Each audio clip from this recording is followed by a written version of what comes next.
All right, everybody, welcome back. Welcome back. Thank you for joining us on this beautiful Thursday morning. We have a special guest today, Barry, the one and the only out of Denver. But I have to tell you guys a little bit about some background here before we get going, because very impressive gentleman that we have here. And I want to express that to you guys so you understand where all this content is coming from. So first off, Barry, welcome. Honored, humbled, and always love seeing you. So thank you, Kayla. Thank you. Thank you. Thanks for coming on.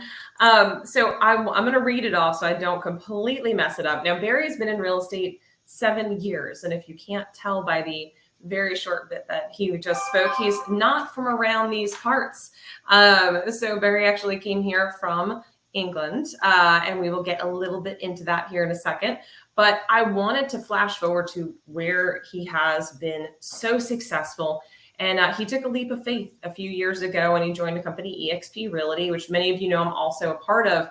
What some of you don't know is that eXp's leap to go international across the pond, as we say, was actually Barry. Barry completely came behind that. That was his movement. And he was the first agent to take eXp Realty international. Currently, eXp, of course, is the number one in global real. He's the number one currently global real estate agent. I can say that quickly and slowly.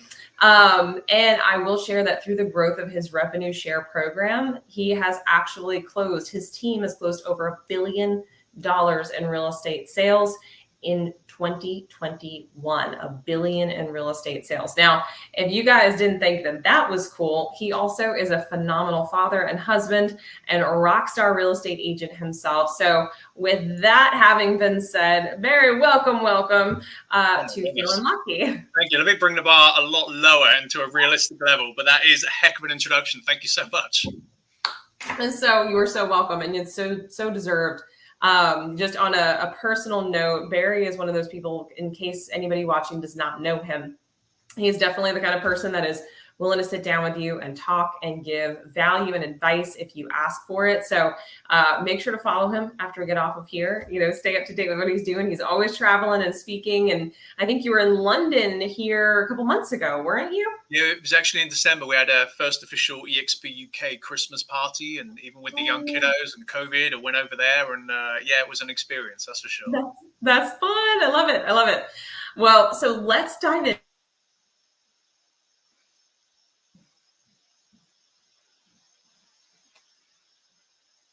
We lost him. There he is. We're back. I promise. We're used to this after COVID, right?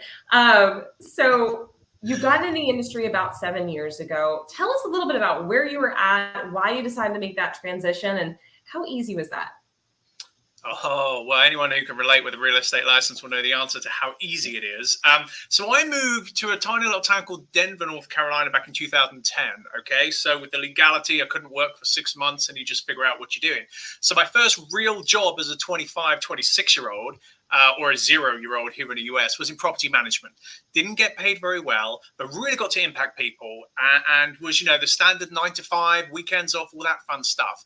And then very blessed to have met my wife. And at that point, we purchased our home, which is now our second home with a rental. And I went through that whole real estate experience, the one that nobody likes. Are you with me still? I'm here. Good. Okay.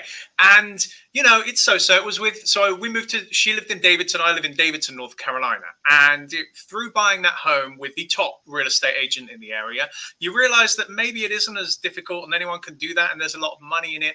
And long story short, she actually twisted my arm as the top Keller Williams agent here in the market, twisted my arm and said, hey, you should, you'd be really good at this. You should look into it. Then I got my real estate license. That was the in to the industry.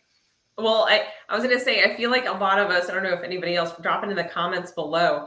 I think some of us have had a very similar experience. When we bought our house, I was like, I didn't even think about the money wise, and I wasn't even employed. I was working from home and I hadn't received a paycheck because I was in sales and it just was not happening.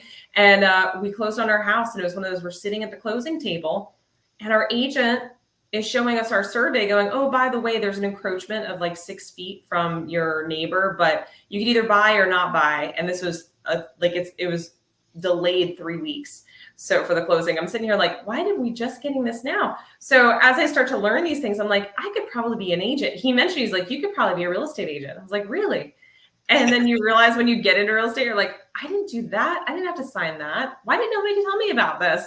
So it's amazing to see like the process. And it's like, I can do better. I can do better.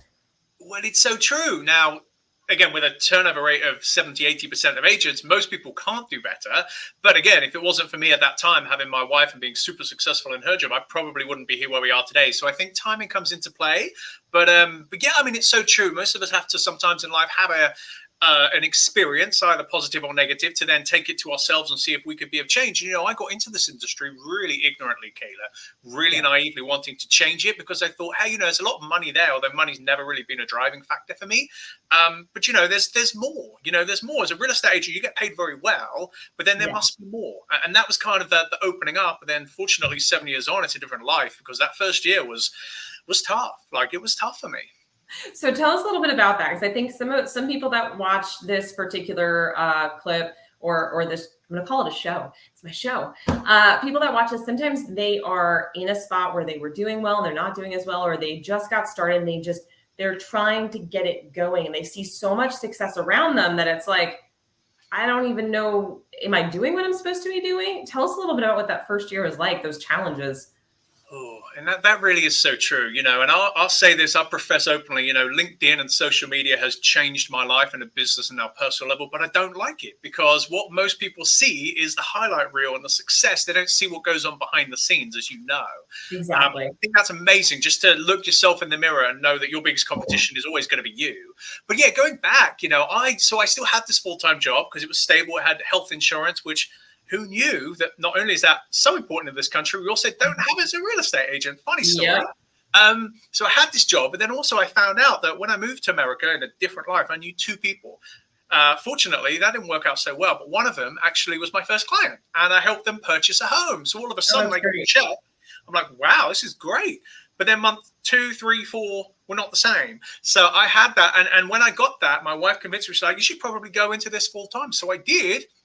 And then it was the narrative and the challenging part for me, Kayla, and I'd love to hear from you, is that I've always been a 9 to 5, and I know you had a different background, as you were saying, but I've always been that kind of stable, secure, full-time. So I had to then change myself from being busy for the sake of being busy to being productive. So that was my biggest challenge.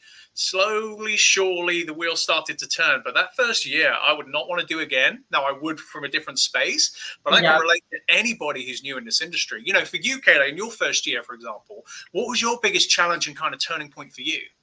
I would say mine. So like my first year, and I always say this, right? First year I did 29 transactions, which is great. I did really well. But those first 6 months didn't look that great.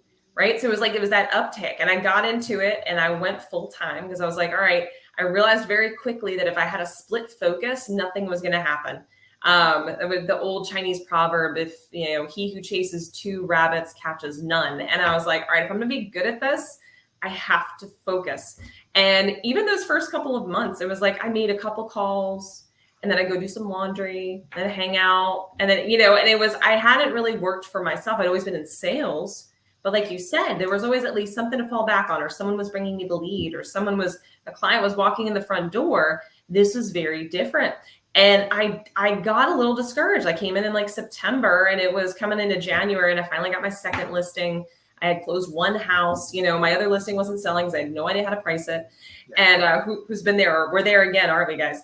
And so it wasn't till I hit almost that 6-month marker, or I would say almost 4 or 5 month marker, was like boom, boom, boom, boom, boom, boom, boom.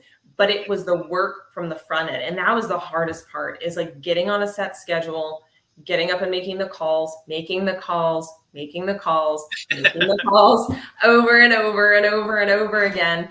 And it wasn't until 5 months later where people started going, okay, I'll finally meet you. Okay, I'll finally sign the paperwork. Okay, we're ready to buy.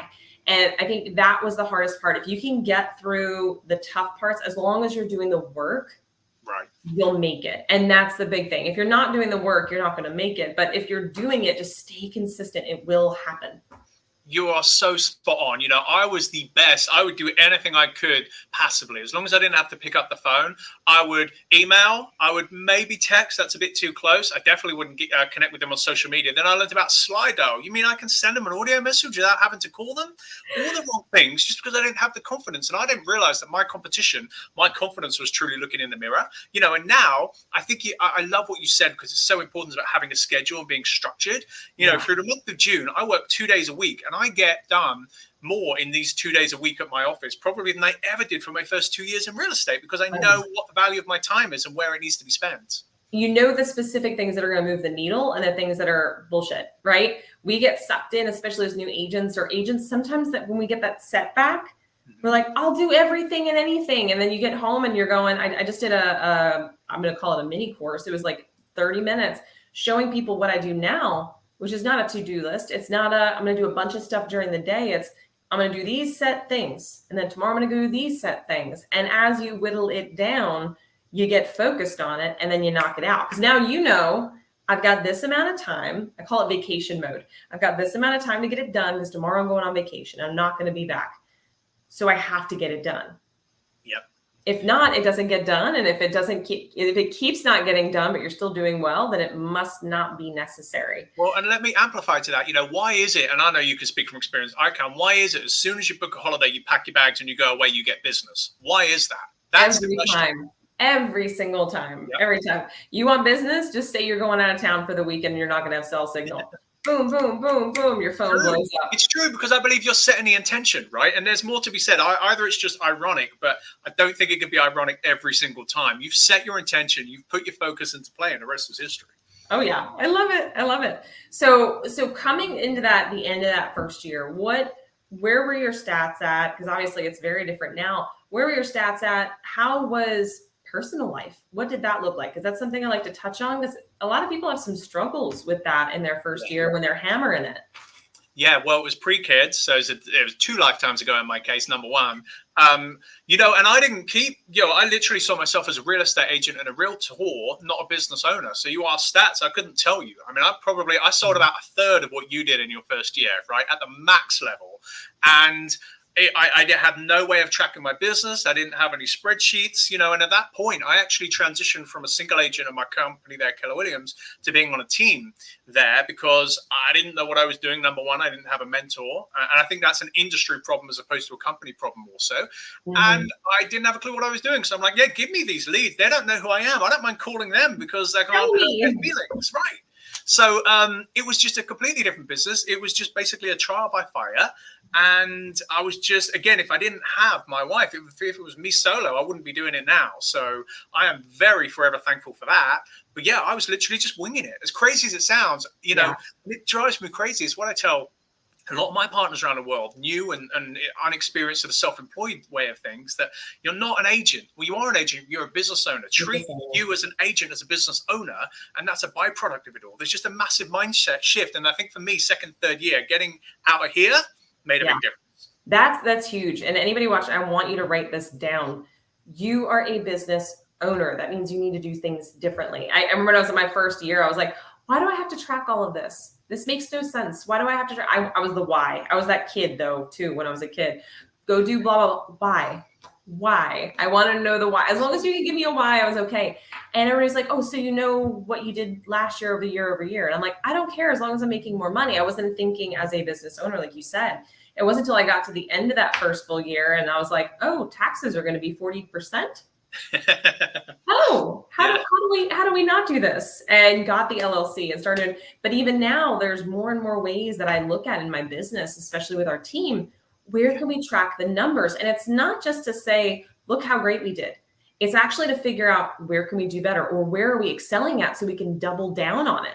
So as you're growing this and you're doing business, just make sure you're writing it down. Write down where your leads came from. Make sure you write down how many calls you made, because if you're not getting it done, if you're not doing the business there, by knowing what those numbers are, you can actually alter it because you can dive into your weak part. So I'm so glad you pointed that out. Well, So and that's everything. Like, again, I use a notebook here for everything. I've got about 7 of them. I've got 2 CRM systems. I've got something written here. I'm not like that, and I wish I was, the vision board kind of written person. But ever I go, like I have this with, if I'm baby walking, which I do 3-4 times a week, this is here. Thank you. And there's something to be said for that. You just never know. And that preparation as a business owner is what separates you, and you'll see the results from your business accordingly. Yeah. And I will add, there's no perfect way. Like I know some people that are on here, they're like, well, I need the perfect notebook with the perfect layout, what do I write down, right? I'm not sure if you did bold. I did bold a few times, and they would talk about journaling. And and I didn't know how to journal. Like I would overthink it. Well, what do I write? Do I write Dear Diary? Does it have to be structured? Do I have to like write out my business plan every time I put it in? There's no perfect way. Like literally I have dozens of these. Many of them I have not gone back and read. So that's on me. But some of it, I know where it is. It's like, okay, that thought was there.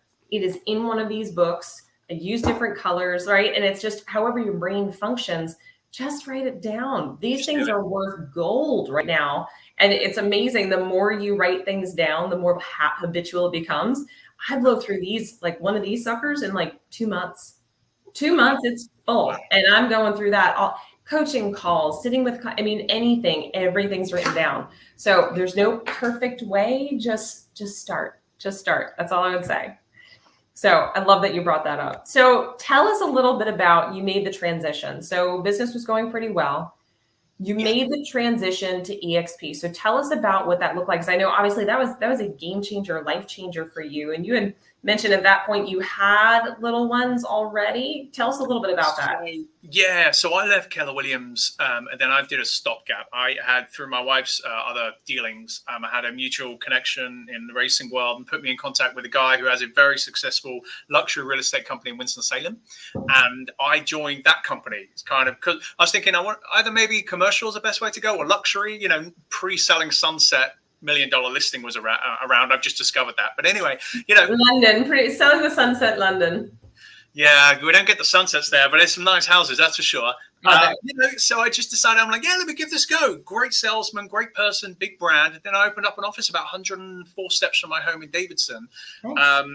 And I was the only one there. And, it was great showing these amazing homes. And, money was good and I was doing okay. It was still evolving, right, as an agent, getting better, making more money and doing more deals. But then I just came to, figuring out, well, why did I get into this industry? I got into this industry to change it and to leave a legacy. And at this point, I did have how old was he? Well, I've been at EXP for 4 years now. So I had a 1-year-old at the time because I have a son who's 5. Okay. And now I have had a 1-year-old at the time. And I'm like, I met with a mutual friend of mine who told me about EXP. And I actually met with him specifically because EXP were a North American company here in the US and in Canada. And I said, hey, I don't know really much about what you're doing, but I know there's some things going on in the UK and licenses are changing and how the industry's done there. It may be of interest to you. He said, no, talk to me. How are you doing? How's business?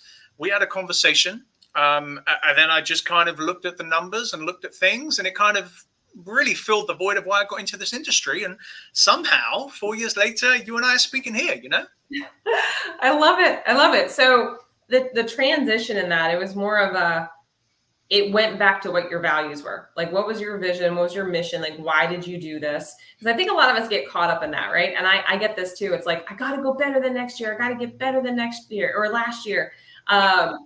Sometimes you get caught up in that, even as someone who's a producer or not. Really? More versus focusing on, okay, I got into this to do what? Like for me, it's like rescue dogs, leave a legacy for my kids, make sure that I have this going on. It's like those little pieces. And as long as I'm filling those and paying attention to those, that's what matters. Because I could always make $1 million next year, let's say. Yep. But if I'm not fulfilled, it doesn't matter. So I think that's one of the biggest challenges. So you have mentioned to me a little while ago that challenge of, trying to take time off with your kids. Cause like things get busy with real estate. It's not instant, right? Like you change companies. It's like, okay, that's great, but where's the money? So tell us about that challenge and that struggle that you guys were kind of going through. Big Big challenge. So, we were having a daughter, and I say had, not were going to. I'm just speaking retrospectively, fortunately. So in December 2020, the height of COVID, different world. We didn't know if we were coming or going, but we had our baby girl. Now, a year and a half later, it's easier to speak about. So I and my wife, we just kind of had that conversation, that just don't work for the month of December. I've never taken a month off in real estate. December for me, like November, I can't remember if it was October or November, but I wanted to do as many deals as I could in that time. And I did like 7. So I was pretty happy with that. But I'm like, okay, I'm going to take a month off. And ever since that time until now, which is like, well, it scares me what month we're in fairness, but midway through almost 2022, I have been with her, half days or 2 days a week.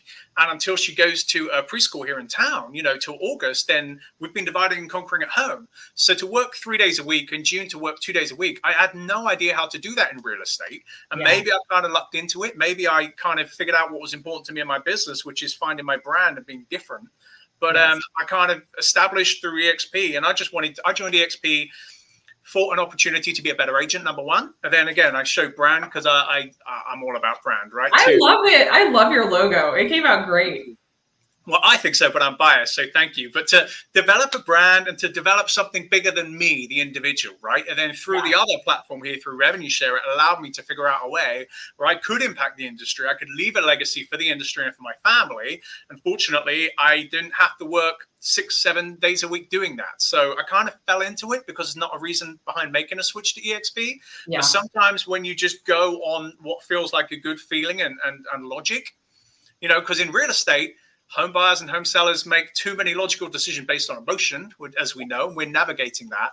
But fortunately, I think there was a synergy. And I'll be honest, I'm a big believer in the law of attraction. Sometimes if you put something out, you get it back. And again, it kind of worked out pretty well so far. And it's still just the beginning, which is, for me, really exciting. That is really exciting. Now, in your journey of real estate, I think most of the people that I talk to, successful individuals, obviously we know it was not all easy, right? Like you've got all these clients now, things are rolling. They're consistent is the word I like to use. They're consistent, things are happening, etc. What do you feel your biggest setback or challenge that you faced through your real estate career the last 7 years was? 2 things. Now I just find it in a different capacity. Having business in 13, almost 14 countries and different time zones is my biggest challenge. But I think how do I put it? I think setting the right expectation as an agent, because how we set ourselves as, hey, I'm the person who's always going to be there for you. I'm available 24 hours a day, 7 days a week. No. Firstly, don't, because then you're diminishing your value and you're diminishing your time. And if you don't stand up for yourself, why on earth, if a client's calling you at 2 a.m, are you going to be disappointed by that? So I think for me, it was setting the right expectation and being comfortable with that decision. Do I want to have every listing here in town? No, I don't. But do I want to handpick and be very sure about what me as an agent looks like and what my niche is and what I want to focus on and my value? Yes. So I think the biggest challenge was finding out a way of discovering my brand. It all looks very fancy now, and it took a lot of trials and tribulation to get there. But 7 years. Exactly. Thank you. And the expectation, I didn't want to set the expectation, because what if Mr. and Mrs. Seller number 7 did want someone who was going to show them 13 homes on a weekend when I said I'm only going to show them 4? So being okay to lose some of the business for the greater good of your business, that was my biggest mental challenge, because I think the only challenges we really have are mental. What about you, Kayla? First off, I have to highlight that, because that is one of the biggest key pieces. Us as agents, we feel like we're supposed to be on call, right? Do you ever expect your doctor to pick up the phone after hours, or your attorney, or right? They're closed, period. They're closed. They'll be open on Monday. You can call them then. And I think I was in my 2nd year of real estate, and one of my coaches had told me about that. She's like, you need to set your hours. I'm like, well, I'm always available. She goes, are you? Like, do you want to be talking to people at 9 o'clock at night? And I was like, well, no. She said, okay, then set your hours. And it was like the first, and if anybody, I highly recommend everyone do this. Set your voicemail. Let people know, I'm so glad you called. If you're reaching this number at 7 p.m. or on a Sunday, because I decided I was taking Sundays off, because yes, you're supposed to take a day off and rest too. If you're reaching me on Sunday or after 7, I'll call you back the next business day. Thanks so much. And the scariest part for me was going and telling my current clients, which, funny enough, when I did this, that client at that time, they're my clients again. We're going out and buying houses right now. Wow. And I had to go tell them, hey, so I'm changing what I'm doing. I've got set hours now. And I was like practically sweating telling these people this. I was like, I won't be available after 7, but please feel free to leave me a message. And get this, the worst client, the worst person to break this was me. Because it was my own mindset. It was, well, I have to be available. What if I'm not available? And I do recall, I actually picked the phone up from them. It was like 8 o'clock at night. And they literally said, because they called me and they said, why did you pick up the phone? Like they knew what the rule was. And I was like, oh, well, I saw it was you. And they're like, yeah, well, it was just something on my mind. I was just going to leave a voicemail. I know you won't call me back till tomorrow. And that was my wake up call, that we teach people how to treat us. I taught them, but I was breaking my own rules. And I was like, you know what? You're totally right. Just love you guys. But thank you so much. And yes, I will get back to you tomorrow. They're like, oh, that's fine. I'll call back again. I'll just leave the voicemail. I'm like, okay. So it's so important because we make preconceived notions and we tell people what the answer is before we even ask them the question. And I think that in real estate makes no sense. But because we're so paranoid of upsetting somebody, whereas really, you're speaking from your experience, I'll speak from mine. If you have more respect for your business, your time, and your schedule, then your clients will actually respect you more.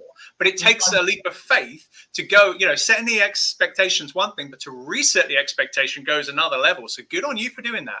100%. It takes time, but the more you realize that, the more you are respectful of your own time, and you don't put up with the BS. And I've fired clients. I'm sure you have too. I've had to let clients go. And it was, when they're calling you, cursing you out on Thanksgiving because you put virtual staging in and it looked like it was all from Goodwill. Side note, this particular cabin had carpet in the bathroom. So I'm just going to put that one out there. So I had to let them go. And guess what? You mentioned this earlier. By letting that go and understanding that's just not the client for me, I got more clients. It was exactly the law of attraction. This is not what I desire. I was kind about it. I just don't think we're working out. I'm going to let you go. And that's fine. That's perfectly fine. But it gave me the room for emotionally, mentally, and time-wise to get more clients that I actually align with, which is amazing. So yeah, that was a great point. And you had asked me what my opinion was on that. The biggest turning point. What was it? Now I'm trying to remember. I went off topic. I think you've kind of alluded to it anyway. I mean, I think your biggest learning curve again is just coming to understanding the value of boundaries and the value of time and expectations. So I think you've above and beyond answered the question. That was the biggest part. And I would say when it comes to, and you probably have had this as well, the structure. That was number 2. Boundaries and then the structure.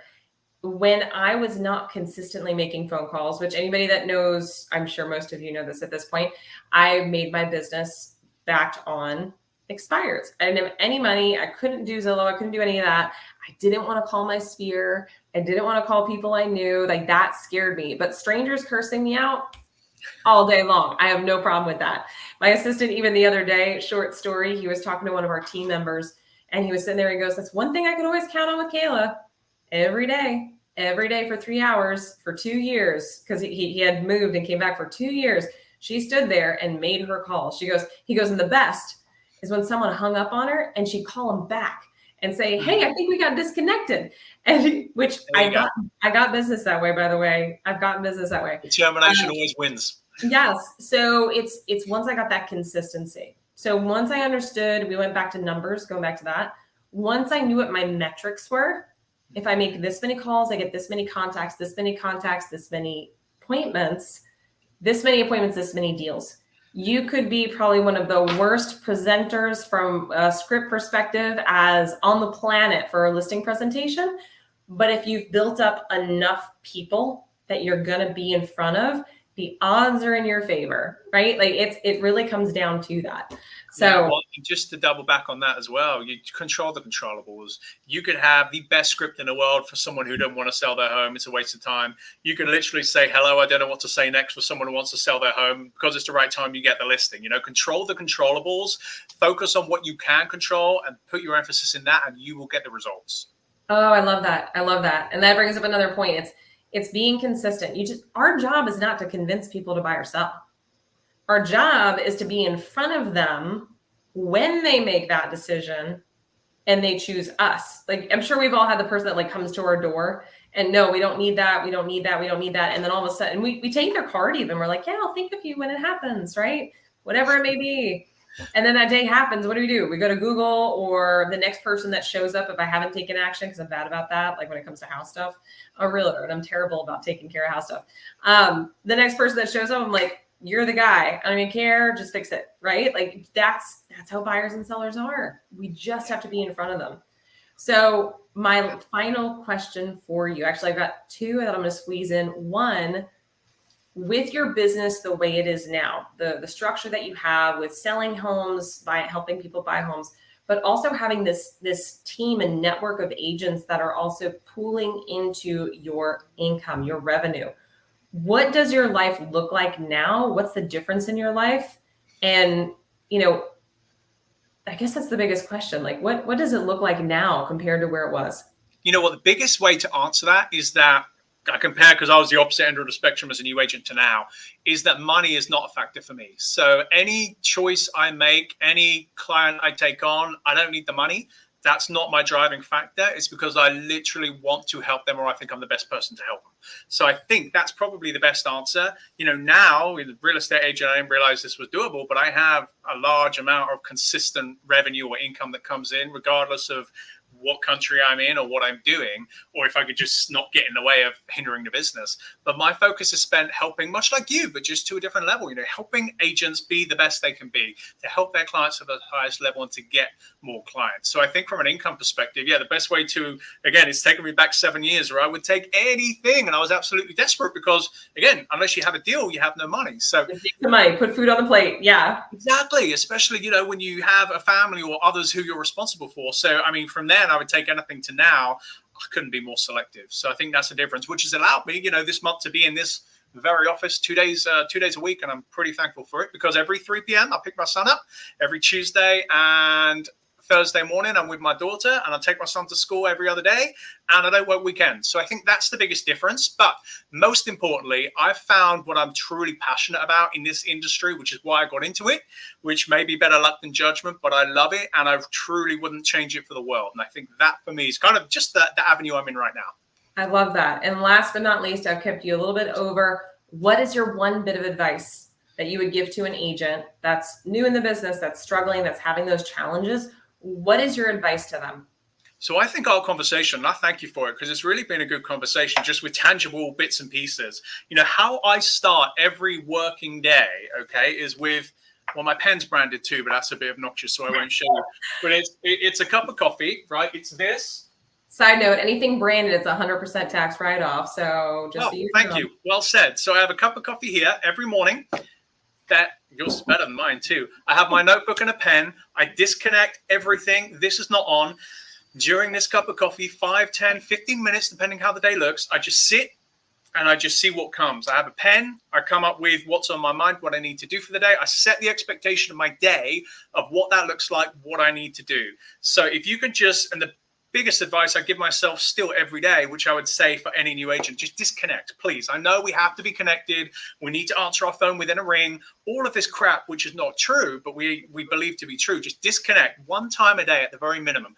Go for a walk in nature. Just disconnect in your business, and you'll be amazed the ideas that will make you money and give you more business that come to you. That's the best advice. I love that, and 100%. I'm right behind that. So thank you. Thank you for all of the knowledge, all the wisdom, and congratulations on your success and more to come. I can't wait. And for anybody that's watching, if you hung out all the way till the end of this, type down if you're watching it live or recorded. Probably should have put that at the beginning. But Barry, as always, thank you so much. My pleasure. Thank you for everything you do, Kayla. Thank you. All right. Take care, guys.